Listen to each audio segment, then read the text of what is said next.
Next topic is endoplasmic reticulum. कितना heavy सा name है ना, एंडोप्लाज्मिक रेटिकुलम। काम भी उतना ही हैवी है इसका। क्या काम है इसका और ये दिखते कैसे हैं, वन बाय वन हम पढ़ेंगे। तो it looks like long tubules और बैग लाइक वेसिकल्स। या तो ये लॉन्ग ट्यूब्यूल्स के फॉर्म में होंगे या बैग लाइक वेसिकल यानी एक बैग झोला जैसा कह सकते हैं, उस शेप के दिखेंगे। एंडोप्लाज्मिक रेटिकुलम टू टाइप्स के होते हैं। कौन कौन से? एक रफ एंडोप्लाज्मिक रेटिकुलम और एक स्मूथ एंडोप्लाज्मिक रेटिकुलम। अब इसका नाम जब रफ एंडोप्लाज्मिक रेटिकुलम पड़ा है तो कुछ तो इसके ऊपर रफनेस होगी। यस, तो इसकी वॉल्स पे राइबोसोम्स अटैच होते हैं। क्या अटैच होते हैं? राइबोसोम। अब मैम ये राइबोसोम्स क्या होते हैं, आपने तो हमें बताया नहीं।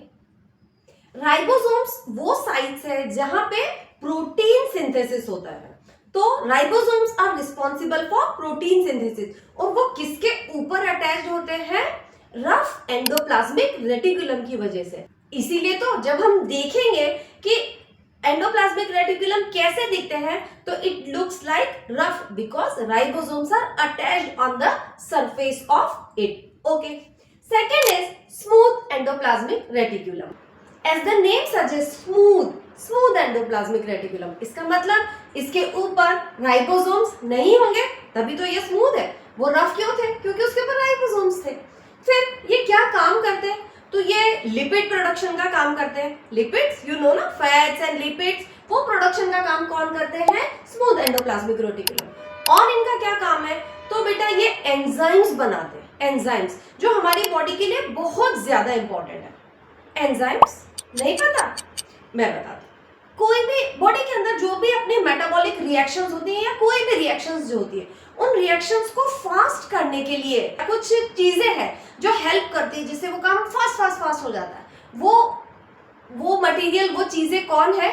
एंजाइम्स है। तो एंजाइम्स क्या करती हैं? रिएक्शंस को फास्टर कर देती है। और वो कहाँ पे प्रोड्यूस होती है? स्मूथ एंडोप्लाज्मिक रेटिकुलम में। और क्या काम करते हैं भाई ये? तो भाई ये हार्मोन प्रोडक्शन में भी हेल्प करते हैं। हार्मोन प्रोडक्शन में पता नहीं क्या रहे भाई, आजकल के जेन जी के बच्चों के हार्मोन्स ऊपर नीचे हो रहे हैं या ऐसा हो रहा है, इसलिए वो लोग ज्यादा गुस्से वाले हैं। वही हार्मोन, तो वो हार्मोन कौन प्रोड्यूस करता है? Smooth endoplasmic reticulum. Smooth endoplasmic reticulum करता है वो ये कि वो डिटॉक्सिफाई करता है। टॉक्सिन्स मतलब क्या? जो कि निगेटिव चीजें, जो भी निगेटिव वाइब्स है, तो स्मूथ एंडोप्लाज्मिक रेटिकुलम क्या करेगा? उसको टाटा बाय बाय कर देगा, उसको डिटॉक्सिफाई कर देगा। तो वो काम भी कौन करता है? Smooth endoplasmic reticulum. अब यदि आपसे क्वेश्चन ये पूछ लिया जाए कि बताओ प्रोटीन्स कहाँ सिंथेसाइज होता है, तो आपको क्या लिखना है? आपको लिखना है राइबोसोम्स में, है ना। दूसरा, यदि पूछते हैं कि लिपिड्स कहाँ सिंथेसाइज होते हैं, तो आपको पता है, यस, कहाँ सिंथेसाइज होते हैं? स्मूथ एंडोप्लाज्मिक रेटिकुलम में। अच्छा, ये क्वेश्चन आ जाए कि राइबोसोम्स कहाँ रहते हैं? कहाँ रहते हैं? Yes, on the walls of rough endoplasmic reticulum. तीनों बहुत इंपॉर्टेंट क्वेश्चंस है, एमसीक्यू में आएंगे, कैसे भी वन मार्कर में आएंगे, लेकिन तीनों घुमा घुमा के पूछे जरूर जाते हैं। अच्छे से लर्न कर लेना। Next is Golgi apparatus. अब एक कैमेलियो गोल्गी करके एक साइंटिस्ट थे, उन्होंने डिस्कवर किए थे गोल्गी एपरेटस। ठीक है, अब ये कैसे शेप में होते होंगे? तो भाई ये पैरेलल स्टेक्स के फॉर्म में होते हैं और हर स्टेक को क्या कहते हैं? सिस्टर्न। ठीक है, इसका स्ट्रक्चर तो इतना इंपॉर्टेंट नहीं है, पर बहुत इंपॉर्टेंट क्या है? इसके फंक्शंस। तो क्या क्या काम करता है ये करता है storage, modification and packaging of proteins. वो ईआर में प्रोटीन्स बन तो गए, लेकिन अब उसको रखे कहाँ, ये प्रॉब्लम है। अब कभी आपने वो ब्लिंकिट वालों को या अमेजन वालों को देखा है कि जब वो डिलीवरी देने आते हैं तो वो छोटे पैकेट नहीं बनाते, वो क्या करते हैं? बड़ा सा एक पैकेट बना लेते हैं। तो ओरिजिनल पैकेट तो ऐसा नहीं था, तो जब किसी व्यक्ति को कोई चीज डिस्पैच करनी है तो उसको क्या करना पड़ेगा? उसको मॉडिफाई करना पड़ेगा so that it can deliver it properly. वही काम कौन करते हैं? गोल्गी एपरेटस, कि वो उस मटेरियल को प्रॉपरली पहले तो स्टोर करके रखते हैं, फिर उसको मॉडिफाई करते हैं, फिर उसको क्या करते हैं? पैकेज करते हैं। किस चीज की बात हो रही है? ये प्रोटीन्स की बात हो रही है। और क्या काम करते हैं? ये सिंपल शुगर्स को कॉम्प्लेक्स शुगर में कन्वर्ट करते हैं। वही बात है कि सिंपल शुगर है ना छोटे छोटे टुकड़े और कॉम्प्लेक्स है ना बड़े, तो अब छोटी छोटी चीजों को बेचारा कब तक डिलीवर करता रहेगा। तो ये क्या करता है कि सिंपल शुगर्स को कॉम्प्लेक्स बना लेता है सो दैट इजीली ट्रांसपोर्ट कर सके। एक और जो बहुत इंपॉर्टेंट काम है गोल्गी एपरेटस का वो ये है कि लाइसोसोम्स बनाता है। अब ये लाइसोसोम्स क्या है अभी अपन पढ़ेंगे, ठीक है। अब ये सारी चीजें आई होप आपको समझ में आ गई हो। यदि नहीं आई हो तो अपन इसको ऐसे भी समझ सकते हैं कि मिस्टर बीस्ट का वीडियो बन रहा है, ठीक है, वीडियो बन गया, एडिट भी हो गया, लेकिन प्रॉब्लम क्या आ रही है कि उसको स्टोर कहाँ करें। तो उसको स्टोर करने के लिए अपने को कौन चाहिए, गोल्गी एपरेटस। स्टोर भी कर लिया लेकिन डिस्पैच कहाँ करें, तो कांटेक्ट नहीं यूट्यूब में करो, एफबी पे करो या इंस्टा पे, कहीं पे भी। तो ये सारी डिलीवर करने का काम कौन करता है, Golgi apparatus. Next is lysosomes. अब लाइसोसोम्स क्या होते हैं, तो लाइसोसोम्स कंटेन डाइजेस्टिव एंजाइम्स। और क्या करते हैं वो डाइजेस्टिव एंजाइम, तो this enzymes digest worn out और किल्ड सेल्स और किल्ड टिश्यूज। जो भी सेल ऐसे हो गए जो पुराने हो गए या हमारी बॉडी के लिए जो हार्मफुल है, वो सारे सेल्स को क्लीन करने का काम कौन करता है, लाइसोसोम्स, ठीक है।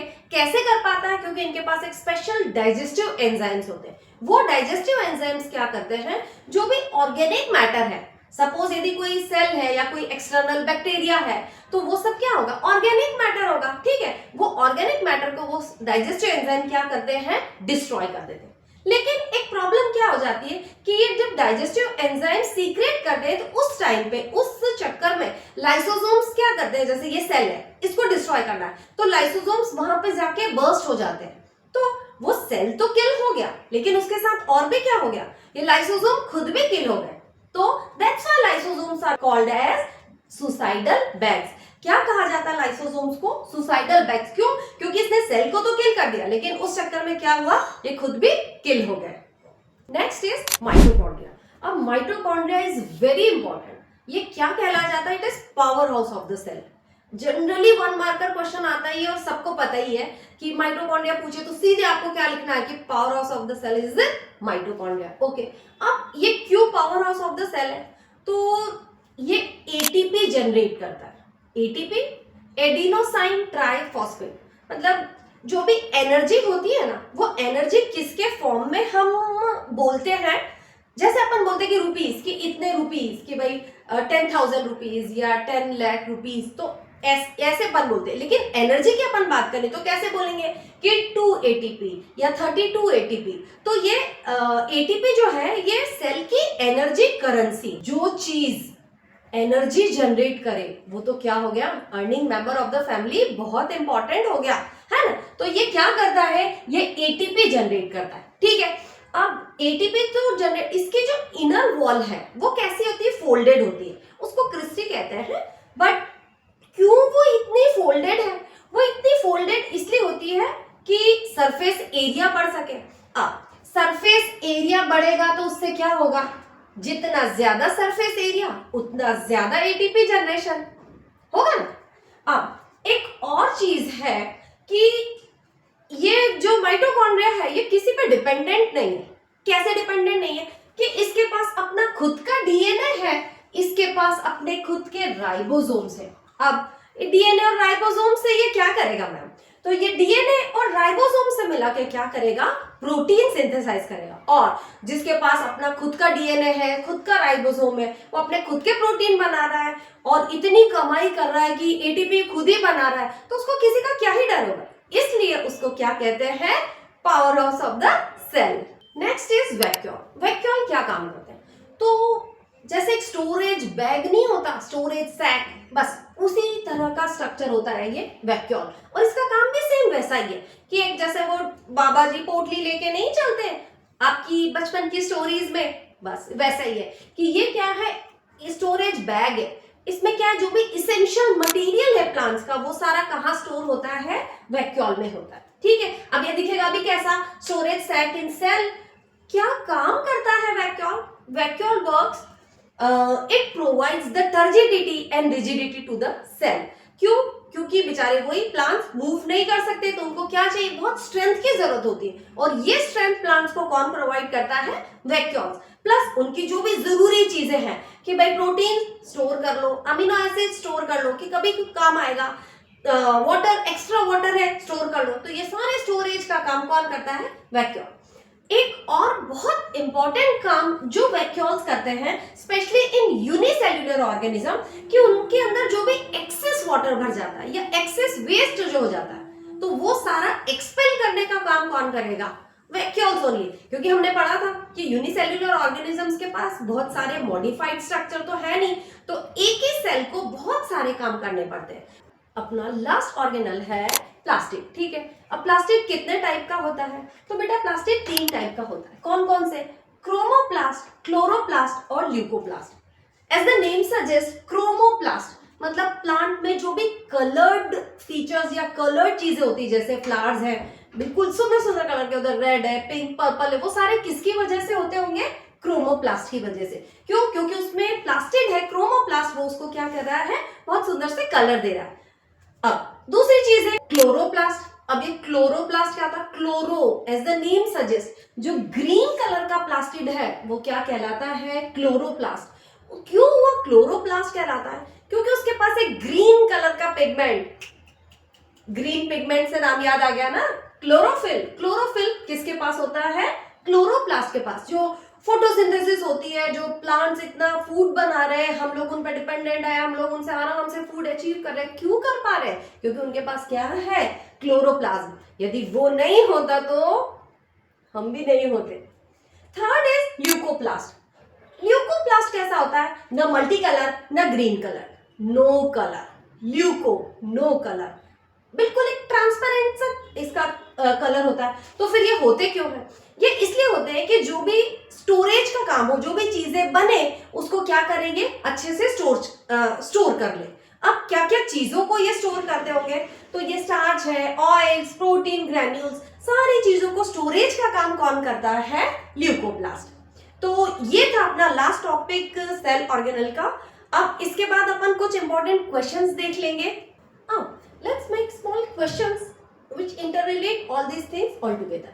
कि यदि क्वेश्चन पूछा जाए कि प्रोटीन कहाँ सिंथेसाइज होते हैं, तो आपको अच्छे से पता है कि प्रोटीन कहाँ सिंथेसाइज होते हैं? राइबोसोम में। राइबोसोम में क्या सिंथेसाइज होते हैं? प्रोटीन। ओके, अब ये राइबोसोम्स कहाँ पे अटैच होते हैं? एक्ट ने किसको दे दिया राइबोसोम्स ने? रफ एंडोप्लाज्मिक रेटिकुलम को। तो रफ एंडोप्लाज्मिक रेटिकुलम पे कौन अटैच रहते हैं? राइबोसोम। ओके, अब ये एक और टाइप का एंडोप्लाज्मिक रेटिकुलम कौन सा है? स्मूथ, ठीक ना? कौन है? Smooth endoplasmic reticulum. अब स्मूथ एंडोप्लाज्मिक रेटिकुलम में बनता क्या है? मैम हमको अच्छे से याद है, लिपिड्स, फैट्स, हार्मोन्स, एंजाइम्स, ये सारी चीजें कहाँ बनती है? स्मूथ एंडोप्लाज्मिक रेटिकुलम में। बिल्कुल सही। उसके बाद अच्छा, ट्रांसपोर्टेशन का सारी चीजें बन तो गई, ट्रांसपोर्टेशन का सारा काम, सारा जिम्मा कौन संभाल के रखा है?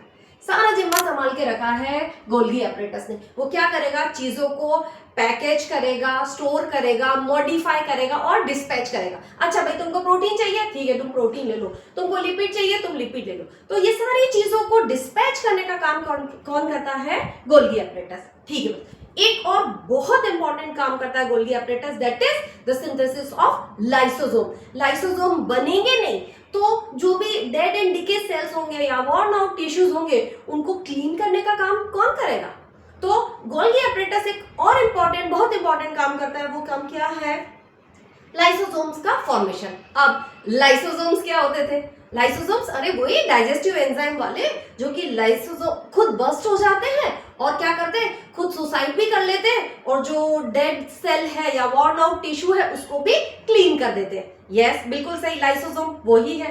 ओके, अब लाइसोसोम से आगे बढ़े स्टोरेज। स्टोरेज का काम बड़ा थैले वाले पोटले वाले बाबा जी कौन है? स्टोरेज का काम कौन करता है? वैक्यूल्स। सिर्फ किसमें होते हैं बड़े बड़े वैक्यूल्स? प्लांट में। एनिमल्स में भी होते हैं लेकिन बहुत छोटे, क्योंकि हमको इतना ज्यादा स्टोरेज की जरूरत नहीं है। फिर उसके बाद mitochondria, power house of the cell. क्यों power house of the cell? भाई earning member of the cell को तो सैल्यूट करना ही पड़ेगा, वो एटीपी जनरेट कर रहा है। एटीपी क्या फुल फॉर्म था एटीपी का? Adenosine tri phosphate. क्या full form? Adenosine tri phosphate, अच्छे से लर्न कर लेना। Power house of the cell is mitochondria, क्या जनरेट करता है, एटीपी। अच्छा, एक छोटी सी बात और कि उसके पास उसका खुद का क्या है, राइबोसोम्स है और डीएनए, तो वो क्या कर लेगा, उन दोनों को मिला के अपना खुद का प्रोटीन जनरेट कर लेगा, उसे किसी की जरूरत नहीं है। ठीक है, एक और चीज, प्लास्टिड। प्लास्टिड सिर्फ किस में होते हैं, प्लांट्स में।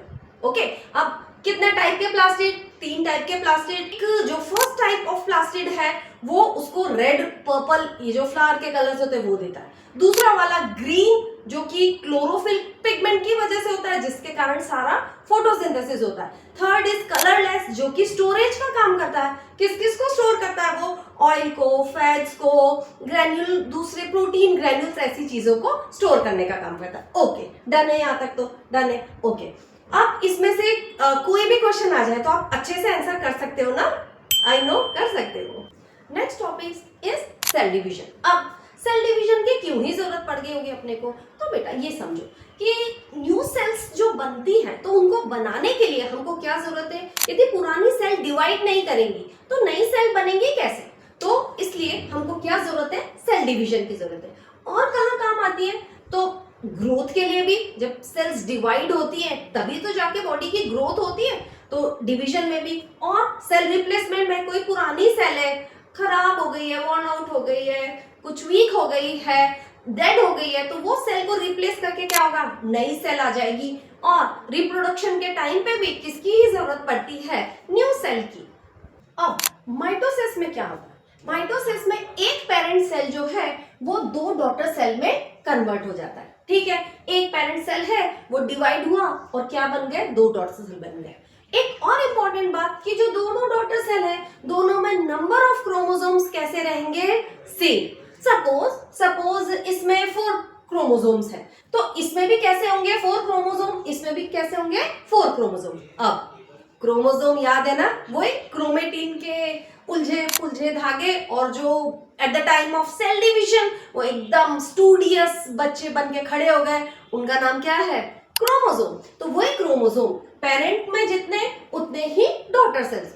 But in the case of meiosis what happens, जो पेरेंट सेल है number of chromosome in the daughter cell remains half, यानी जब मियोसिस में यदि पेरेंट सेल के पास 4 क्रोमोसोम्स है तो डॉटर सेल के पास कितने हो जाएंगे, just half, that is 2 only. तो हर सेल के पास कितने क्रोमोसोम्स होंगे, 2।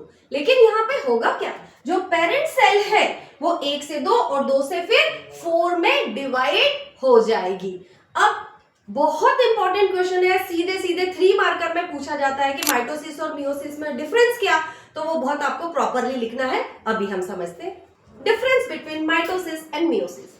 क्या डिफरेंस है कि 2 डॉटर सेल्स आर फॉर्म, अभी हमने देखा कि एक सेल से 2 डॉटर सेल्स में डिवाइड हो जाते हैं, बल्कि मियोसिस में 4 डॉटर सेल्स आर फॉर्म।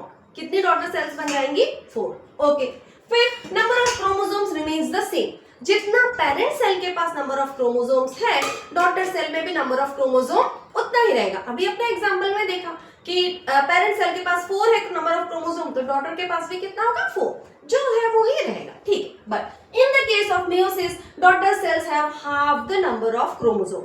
यदि पेरेंट सेल के पास 4 क्रोमोसोम्स है तो डॉटर सेल के पास कितने पहुंचेंगे, 2 ओनली, मतलब उनके नंबर ऑफ क्रोमोसोम्स कैसे हो जाएंगे, हाफ हो जाएंगे।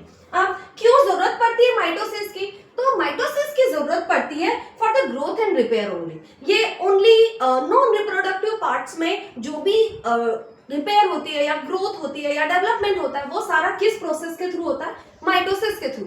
लेकिन मियोसिस की जरूरत क्यों पड़ती है, eight the time of reproduction हमें गैमेट्स बनाने होते हैं। गैमेट्स मतलब जो सेक्स हार्मोन्स रहते हैं या जो सेक्स रिलेटेड सेल्स होती है वो सब बनाने के लिए हमें क्या करना पड़ता है, मियोसिस। और meiosis is responsible for production of gametes. Gametes किसके थ्रू बनते हैं या किसकी वजह से बनते हैं, मियोसिस की वजह से।